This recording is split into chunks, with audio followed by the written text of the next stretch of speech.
Hello, നമസ്കാരം കൂട്ടുകാരി. എനിക്കെൻ്റെ ഫ്രണ്ട് ഒരു ഇച്ചിരി ചക്ക തന്നു. ഇവിടെ ചെന്നൈയിലാണ് കേട്ടോ, കേരളത്തിലല്ല, ചെന്നൈയിൽ. അവരുടെ പറമ്പിൽ വിളഞ്ഞ ചക്കയുടെ ഒരു ഭാഗം എനിക്ക് തന്നു. എല്ലാ വർഷവും തരും, എപ്പോഴും തരും. അവിടെ എന്തൊക്കെയുണ്ടോ അതെല്ലാം തരും.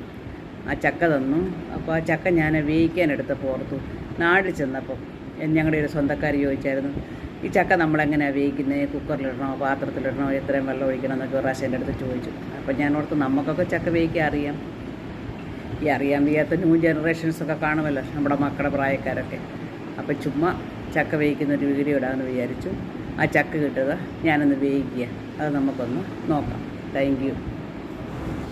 ഈ ചക്ക ഇങ്ങനെ അരിഞ്ഞ് ഫ്രീസറിൽ വെച്ചിരുന്നതാണ്. നമ്മളിങ്ങനെ അരിഞ്ഞിട്ട് ഫ്രീസറിൽ ഒരു കവറിലോ ഒരു പാത്രത്തിലോ എന്തിനേലും കെട്ടി ഫ്രീസറിൽ വെച്ചാൽ എത്ര നാൾ വേണേലും ഇരുന്നോളൂ. ഇത് ഞാൻ അങ്ങനെ അരിഞ്ഞ് വെച്ചിരുന്ന, ഇങ്ങനെ ഒരു കവറിൽ കെട്ടി ഇങ്ങനെ അങ്ങ് വെച്ചിരുന്നാൽ മതി. 6 മാസം വരെ ഇരിക്കുമെന്നാണ് പറഞ്ഞത്. അതിൽ ഞാനൊരു 4 കപ്പ് എടുത്തു. ഈ പാത്രത്തിൽ നിറച്ചുണ്ട്. ഇതിപ്പം വേകുമ്പോൾ അങ്ങ് താഴും. ഇത്ര നിറഞ്ഞാലും ഒന്നും കുഴപ്പമില്ല. കുക്കറിലൊന്നും വെക്കണ്ട, പാത്രത്തിൽ വെച്ചാൽ മതി. ഇതിപ്പോൾ ഒരു 4 കപ്പുണ്ട്. അതിന് കുറച്ച് ഉപ്പിട്ടു. ഇത്ര ഉപ്പിടുന്നു. ഞാൻ ആക്ച്വലി ഉപ്പിട്ടത്, അതുകൊണ്ട് ഉപ്പ് ഇത്ര ഇടുന്നുണ്ട്. ഓൾറെഡി ഞാൻ ഉപ്പിട്ടായിരുന്നു. ഇത്രയും വെള്ളം, ഒരു കപ്പ് വെള്ളം മതി. ഒത്തിരി ഒന്നും വെള്ളം വേണ്ട. 1 കപ്പ് വെള്ളം, ഒരു ശകലം മഞ്ഞൾപ്പൊടി, ഒരു 1/2 സ്പൂൺ മഞ്ഞൾപ്പൊടിയും കൂടെ ഇട്ടിട്ട് അതൊന്ന് ഇളക്കുക. ആ ഉപ്പും വെള്ളവും മഞ്ഞൾപ്പൊടിയും എല്ലാം കൂടെ ഒന്ന് ഇളക്കുക. ഇത്രയും വെള്ളമേ ഉള്ളൂ. അടിയിൽ ശകലം വെള്ളം ഒന്ന് അടിയിൽ പിടിക്കാതിരിക്കാൻ വേണ്ടി മാത്രം. ചക്കയ്ക്ക് എളുപ്പം വേകുന്നത്. ചക്കയ്ക്ക് ഒത്തിരി വേവൊന്നുമില്ല, എളുപ്പം വേവും.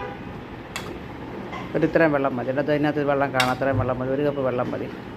എന്നിട്ട് നമുക്കിതെല്ലാം കൂടെ ഒന്നുകൊണ്ടൊന്ന് ഇളക്കി അടുപ്പയിലോട്ട് വെച്ച് മീഡിയം തീ, ഒത്തിരി തീ ഹൈ തീയെ വെക്കൽ, വെള്ളം അങ്ങ് പറ്റി കരിഞ്ഞു പോകും. മീഡിയം തീയെ വെച്ചിട്ട് ഒന്ന് ഇളക്കി അത് നമുക്ക് മൂടി വെച്ചൊന്ന് വേവിക്കാം.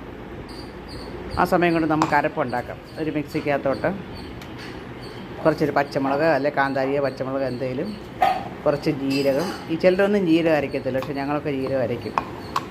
ജീരകം, ഇച്ചിരി വെളുത്തുള്ളി, ഇച്ചിരി ചുവന്നുള്ളി. വെളുത്തുള്ളിയും ചിലർ അരയ്ക്കത്തില്ല, ചില ഭാഗങ്ങൾ, അത് ഓരോരോ സ്ഥലത്തും ചെയ്യാം. ഞങ്ങളുടെ ഭാഗങ്ങളൊക്കെ വെളുത്തുള്ളിയും ജീരകവും എല്ലാം അരയ്ക്കും.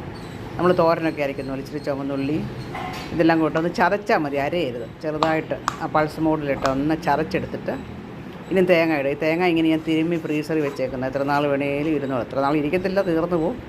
പക്ഷേ ഇങ്ങനെ ഇരുന്നിട്ട് ഒരു കപ്പ് തേങ്ങ, ഇച്ചിരി മഞ്ഞൾപ്പൊടി, അതൊന്ന് ചതച്ചുകൊണ്ട് വരും. അരയരുത്. ഇങ്ങനെ ഒന്ന് ഒതുക്കിയെടുക്കാമെന്ന് പറയത്തില്ല, ഇങ്ങനെ ആയി മതി. കറിക്കൊക്കെ അല്ല അവിയലിനരയ്ക്കുന്ന മാതിരി. എന്നിട്ട് ഈ അരപ്പ് നമുക്ക്, ഈ ചക്കയെല്ലാം വെന്തതാണ് നല്ലതായിട്ട്. ഇപ്പോൾ വെന്ത് വെള്ളമൊക്കെ പറ്റി നല്ലതായിട്ട് വെന്തു, നല്ലതായിട്ട് ഒരുമാതിരി നല്ലതായിട്ട് വെന്തു. അപ്പോൾ ഈ അരപ്പ് നമുക്ക് തീ കുറച്ച് വെച്ചിട്ട് അതിൻ്റെ ആ നടുക്കോട്ടിടാം. ഒരു കുഴി ഉണ്ടാക്കിയിട്ട് ആ നടുക്കോട്ടിടാം. അരപ്പൊന്ന് വേകണം, ഒന്ന് ചൂടാകണം. ആ ചക്കയ്ക്ക് ഒരു കുഴി ഉണ്ടാക്കിയിട്ട് അരപ്പ് നമുക്ക് അങ്ങോട്ടിട്ടിട്ട് ഒന്ന് മൂടി വെക്കാം. ഇതൊന്ന് മൂടിയാൽ മതി. അരപ്പൊന്ന് മൂടി ആവിക്കകത്ത് അവിടെ ഇരുന്നുകൊണ്ട് വെന്തോളും. വെള്ളം വേണ്ട, പക്ഷേ നമുക്ക് ഈ മിക്സി കഴുകിയിട്ട് അതിൻ്റെ അരപ്പ് കളയണ്ടല്ലോ. ഒരു 2 സ്പൂൺ വെള്ളം ഒഴിച്ചാൽ മിക്സി ഒന്ന് കഴുകിയിട്ട് ആ വെള്ളം കൂടി ഒഴിക്കാം. അരപ്പൊന്ന് കഴുകി മാത്രം ഒഴിക്കുന്ന വെള്ളം മതി. ഒന്നുമില്ല, അത് മൂടി വെച്ചിട്ട് ഉപ്പൊക്കെ നമ്മൾ ഇട്ടതാണ്, ഉപ്പ് മഞ്ഞൾപ്പൊടി എല്ലാം ഇട്ട് ഒന്നുകൂടെ മൂടി വെക്കാം. ഒരു 2 മിനിറ്റ് വേണ്ട, അരപ്പൊന്ന് വേകാൻ മതി. അതിപ്പം നല്ലതായിട്ട് വെന്തു. നമുക്ക് ഇളക്കിയെടുക്കാം. ഒത്തിരി അങ്ങ് ഇളക്കിയാൽ അങ്ങ് കുഴഞ്ഞു പോകും. കുഴഞ്ഞാൽ പിന്നെ ഒന്നും കാണത്തില്ല. നല്ലതായിട്ട് വെന്തു.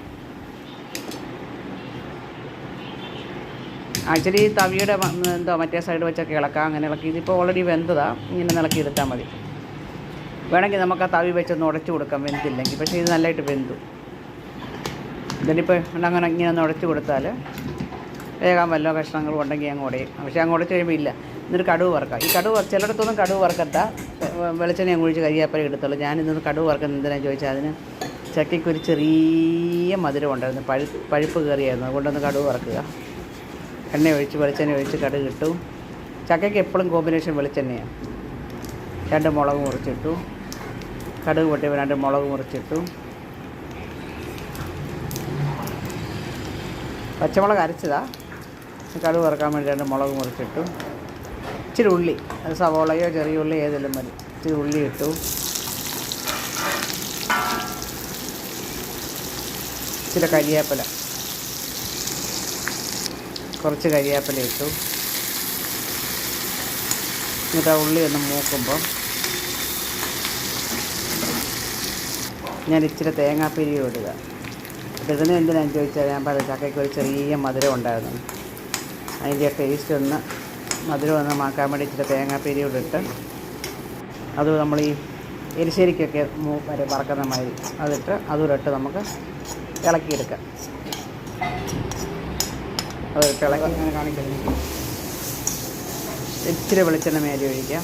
ശകലം വെളിച്ചെണ്ണ ഒഴിച്ച് അതൊന്നുകൂടെ ഒന്ന് ഇളക്കിയെടുക്കാം. ഇത് ഓൾറെഡി ഇപ്പോൾ ഇളക്കിയപ്പോൾ പകുതിയായി. ഒരു പാത്രം ഉണ്ടായിരുന്നു, കണ്ട ഇച്ചിരി കരിവേപ്പില ഇട്ടു. ഒരു പാത്രം ഉണ്ടായിരുന്നു, ഇപ്പോൾ പകുതിയായി. അങ്ങനെ നമ്മുടെ ചക്കപ്പുഴുക്ക് റെഡിയായി. ഇത്രയേ ഉള്ളൂ. ഇപ്പം വന്ന ഇളക്കി വന്ന പരപ്പാത്രമേ ഉള്ളൂ. നല്ല മത്തിക്കറിയുണ്ട്, നല്ല ഫ്രഷ് മത്തിക്കറിയുണ്ട്, നല്ല കോമ്പിനേഷൻ. ആയിവ very good. ഇന്നൊന്ന് അടിച്ച് പൊളിക്കാം.